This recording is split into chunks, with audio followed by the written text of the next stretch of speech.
11. The Binding of Iron. I sat in the back of Abinthy's wagon. It was a wonderful place for me, home to 100 bottles and bundles, saturated with 1,000 smells. To my young mind, it was usually more fun than a tinker's cart, but not today. It had rained heavily the night before, and the road was a thick morass of mud. Since the troop was not on any particular schedule, we had decided to wait for a day or two to give the roads time to dry.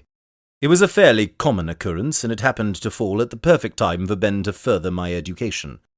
So, I sat at the wooden work table in the back of Ben's wagon and chafed at wasting the day listening to him lecture me about things I already understood. My thoughts must have been apparent because Abinthy sighed and sat down beside me. Not quite what you expected, eh? I relaxed a bit, knowing his tone meant a temporary reprieve from the lecture. He gathered up a handful of iron drabs that were sitting on the table and clinked them together thoughtfully in his hand. He looked at me. Did you learn to juggle all at once? 5 bowls at a time, knives too? I flushed a bit at the memory. Trip hadn't even let me try 3 balls at first. He'd made me juggle 2. I'd even dropped them a couple times. I told Ben so. Right, Ben said. Master this trick and you get to learn another. I expected him to stand up and start back into the lesson, but he didn't. Instead, he held out the handful of iron drabs. What do you know about these? He clattered them together in his hand. In what respect? I asked. Physically, chemically, historically? Historically, he grinned. Astound me with your grasp of historical minutiae, Alia. I had asked him what Alia meant once. He claimed it meant wise one, but I had my doubts from the way his mouth had quirked when he said it. A long time ago, the people who... How long ago? I frowned at him in mock severity. Roughly 2,000 years ago, the nomadic folk who roamed the foothills around the Shalda Mountains were brought together under one chieftain. What was his name? Heldred. His sons were Heldim and Heldar. Would you like his entire lineage, or should I get to the point? I glowered at him. Sorry, sir. Ben sat up straight in his seat and assumed such an aspect of rapt attention that we both broke into grins. I started again. Heldred eventually controlled the foothills around the Shalda. This meant that he controlled the mountains themselves. They started to plant crops. Their nomadic lifestyle was abandoned, and they slowly began to... Get to the point, Abinthy asked. He tossed the drabs onto the table in front of me. I ignored him as best I could. They controlled the only plentiful and easily accessible source of metal for a great distance, and soon they were the most skilled workers of those metals as well. They exploited this advantage and gained a great deal of wealth and power. Until this point, barter was the most common method of trade. Some larger cities coined their own currency, but outside those cities, the money was only worth the weight of the metal. Bars of metal were better for bartering, but full bars of metal were inconvenient to carry. Ben gave me his best bored student face. The effect was only slightly inhibited by the fact that he had burned his eyebrows off again about 2 days ago. You're not going to go into the merits of representational currency, are you? I took a deep breath and resolved not to pester Ben so much when he was lecturing me. The no longer nomads, called the Chaldim by now, were the first to establish a standardized currency. By cutting one of these smaller bars into 5 pieces, you get 5 drabs. I began to piece 2 rows of 5 drabs each together to illustrate my point. They resembled little ingots of metal. 10 drabs are the same as a copper jot. 10 jots... Good enough, Ben broke in, startling me. So, these 2 drabs, he held a pair out for my inspection, could have come from the same bar, right? Actually, they probably cast them individually. I trailed off under a glare. Sure. So, there's something still connecting them, right? He gave me the look again. I didn't really agree, but knew better than to interrupt. Right. He set them both on the table. So, when you move one, the other should move, right? I agreed for the sake of argument, then reached out to move one. But Ben stopped my hand, shaking his head. You've got to remind them first. You've got to convince them, in fact. He brought out a bowl and decanted a slow blob of pine pitch into it.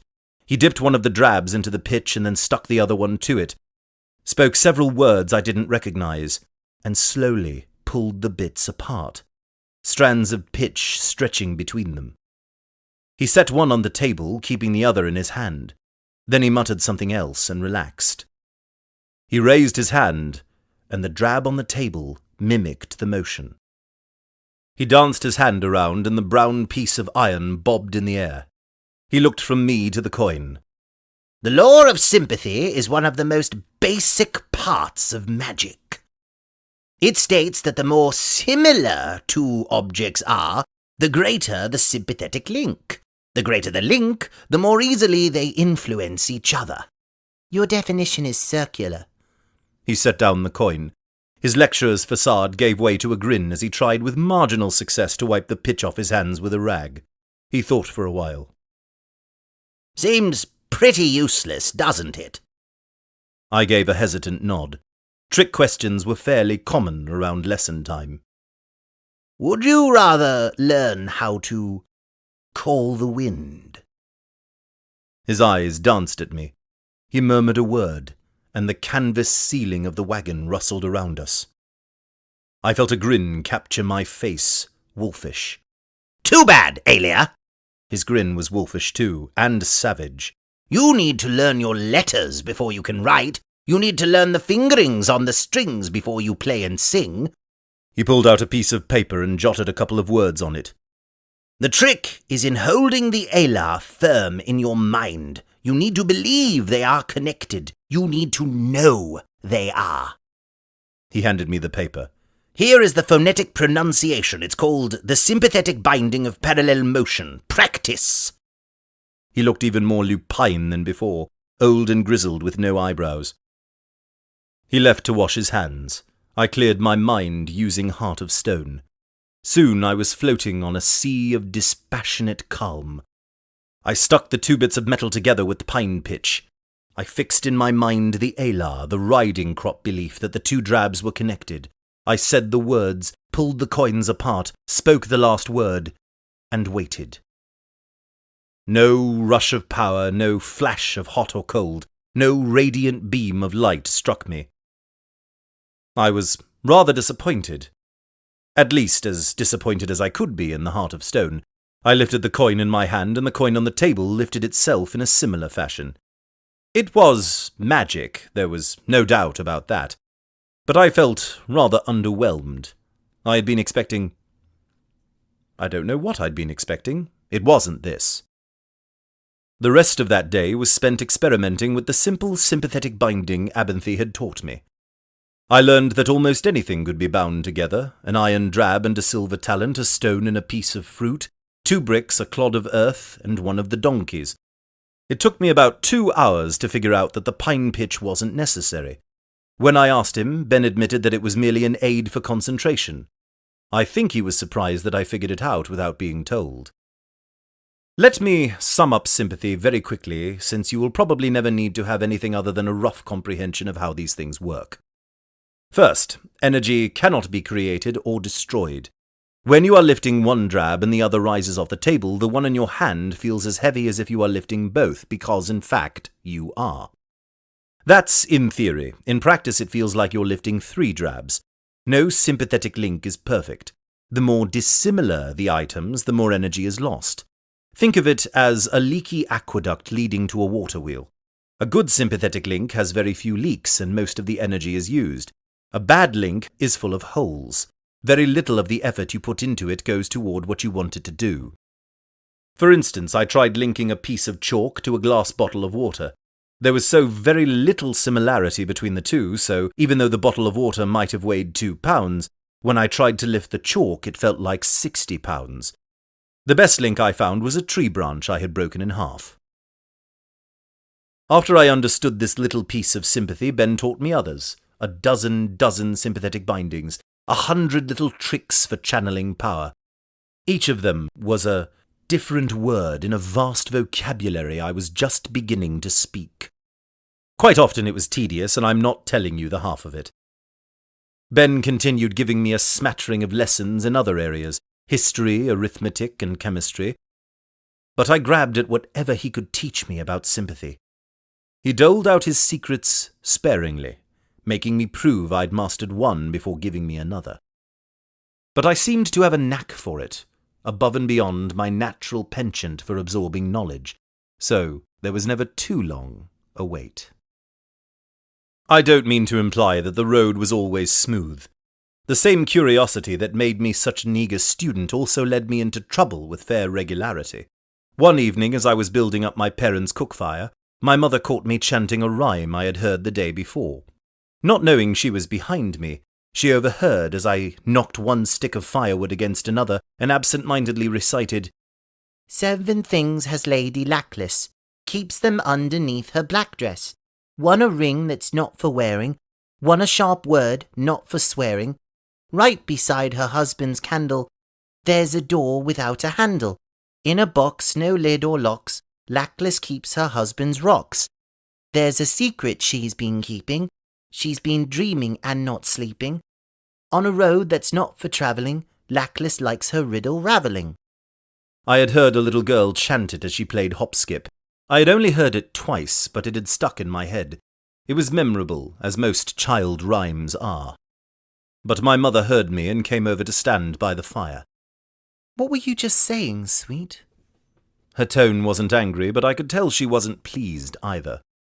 "Something I heard back in Fallows," I said evasively. Running off with town children was a largely forbidden activity. Distrust turns quickly to dislike, my father told new members of our troop, so stay together when you're in town and be polite. I laid some heavier sticks on the fire and let the flames lick them. My mother was silent for a while, and I was beginning to hope she would leave it alone when she said, "It's not a nice thing to be singing. Have you stopped to think what it's about?" I hadn't, actually.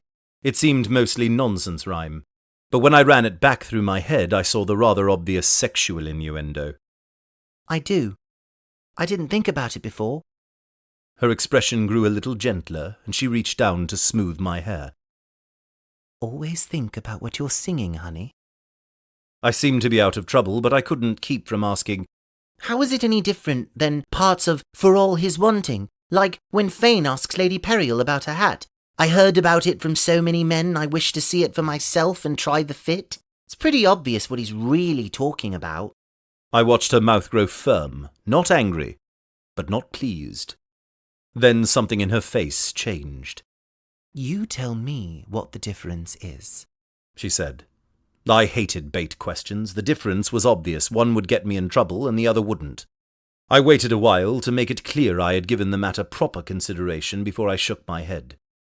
My mother knelt lightly in front of the fire, warming her hands. "The difference is... Go and fetch me the tripod, would you?" She gave me a little push, and I scampered off to get it from the back of our wagon as she continued. "The difference is between saying something to a person and saying something about a person. The first might be rude, but the second is always gossip." I brought the tripod back and helped her set it over the fire. "Also, Lady Periel is just a character. Lady Lackless is a real person with feelings that can be hurt." She looked up at me. "I didn't know," I protested guiltily. I must have struck a sufficiently piteous figure because she gathered me in for a hug and a kiss. "It's nothing to cry over, sweet one. Just remember to always think about what you're doing." She ran her hand over my head and smiled like the sun. "I imagine you could make it up to both Lady Lackless and myself if you found some sweet nettle for the pot tonight." Any excuse to escape judgment and play for a while in the tangle of trees by the roadside was good enough for me. I was gone almost before the words left her mouth. I should also make it clear that much of the time I spent with Ben was my free time. I was still responsible for my normal duties in the troop. I acted the part of the young page when needed. I helped paint scenery and sew costumes. I rubbed down the horses at night and rattled the sheet of tin backstage when we needed thunder on stage. But I didn't bemoan the loss of my free time. A child's endless energy and my own insatiable lust for knowledge made the following year one of the happiest times I can remember.